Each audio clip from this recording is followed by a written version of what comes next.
Il nous faut réaffirmer la primauté du droit dans les affaires internationales et promouvoir un ordre mondial fondé non sur la force des armes, mais sur des règles établies et partagées par tous, a déclaré le président de la République Denis Sassou Nguesso à la tribune de la 80e Assemblée générale de l'ONU. Intervention à suivre dans ce journal. Et puis, le carrousel international de la mode fait son grand retour du 25 au 27 septembre 2025.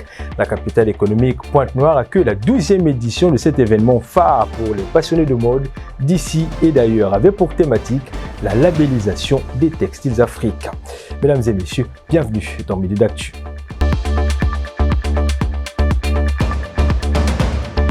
Il nous faut réaffirmer la primauté du droit dans les affaires internationales et promouvoir un ordre mondial fondé non sur la force des armes, mais sur des règles établies et partagées par tous, a déclaré le président de la République Denis Sassou Nguesso à la tribune de la 80e Assemblée générale de l'ONU. Lors du débat général réunissant les dirigeants du monde entier, le président congolais a insisté sur la nécessité d'un cadre juridique international solide pour garantir la paix, la sécurité et la coopération entre les nations. On écoute le chef de l'État. Il y a 80 ans, après les horreurs de la Seconde Guerre mondiale, les fondateurs des Nations Unies se réunissaient avec la ferme intention d'établir un ordre international juste et durable. Ils rêvaient d'un monde où la coopération et la solidarité seraient les maîtres mots. Un monde où la diplomatie et le dialogue se substitueraient aux conflits violents. Leur projet était ambitieux. Dans tant d'endroits, le langage des armes a repris le dessus sur le bon sens et la diplomatie. C'est l'échec de notre promesse collective. C'est de bâtir un monde libéré du fléau de la guerre.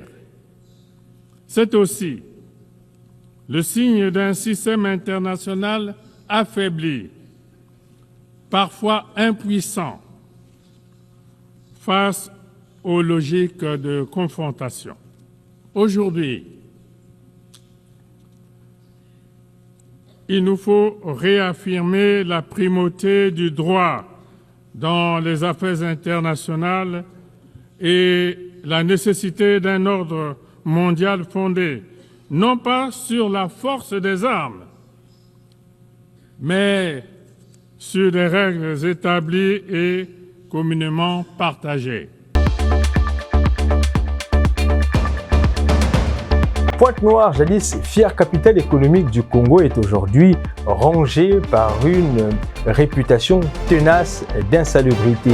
Avec ses ordures disséminées dans les rues et une gestion difficile des déchets, la ville, pourtant vitale pour le pays, peine à retrouver de son éclat. Mais face à cette réalité, un appel à l'action se fait entendre, celui du ministre Juste Désiré Mondélé. Si la société Averda et Al-Bayrak ont déjà amorcé un début dans ce sens, beaucoup reste à faire, comme nous fait savoir Franck Amat dans ce reportage. La ville a toujours été un havre de paix. C'est indéniable. Sa position géographique, son ouverture sur l'océan Atlantique et son or noir auquel le Congo est dépendant, à plus de 70% en fait de lui le grenier de toute la République. Mais du haut de ce rang si prestigieux, Pointe-Noire, capitale économique, traîne une tache d'huile. Une réputation de ville insalubre qui ne la quitte plus depuis belle lurette. Ordure ici et là, le ministre Juste Désiré Mondélé, ministre de l'assainissement urbain, du développement local et de l'entretien routier, appelle à une mobilisation commune. Le levier essentiel, c'est la mobilisation de la société, c'est la mobilisation de la population. Vous savez, partout ailleurs, l'assainissement est avant tout une question de prise de conscience collective et d'implication collective. Je vous prends l'exemple. Vous allez dans d'autres pays, là où il y a le tri, Mais le tri sélectif, on vous met 3 bacs de différentes couleurs. Vous avez un bac de couleurs, vous avez du jaune, du vert, du bleu, recyclage du matériel électronique, il faut jeter les emballages plastiques et les emballages en verre. Mais c'est fait par les habitants. Mais pas de mobilisation sans passer par la sensibilisation. Aujourd'hui, c'est simplement, il faut qu'on sensibilise, il faut qu'on parle davantage à la population qui est jeune, que lorsqu'un voisin, même à l'école, jette un papier, il faut avoir le regard soit de le récupérer, ou soit l'amabilité de lui dire attention, en jetant ton papier, en jetant ta saleté, moi aussi je peux en être victime. Tu n'es pas seul en réalité. C'est comme celui qui fume dans un milieu public. Les conséquences, l'impact touche aussi les passifs, ceux qui sont donc à côté. Après l'avènement d'Averda et ensuite Al-Bayrak, Pointe-Noire semblerait-il s'améliore, mais beaucoup reste à faire. Oui, Pointe-Noire. D'ailleurs, ça s'est amélioré la situation. Aujourd'hui, il faut le reconnaître, la situation s'est améliorée. Mais non, on devrait pouvoir avoir une ville zéro déchet, zéro plastique.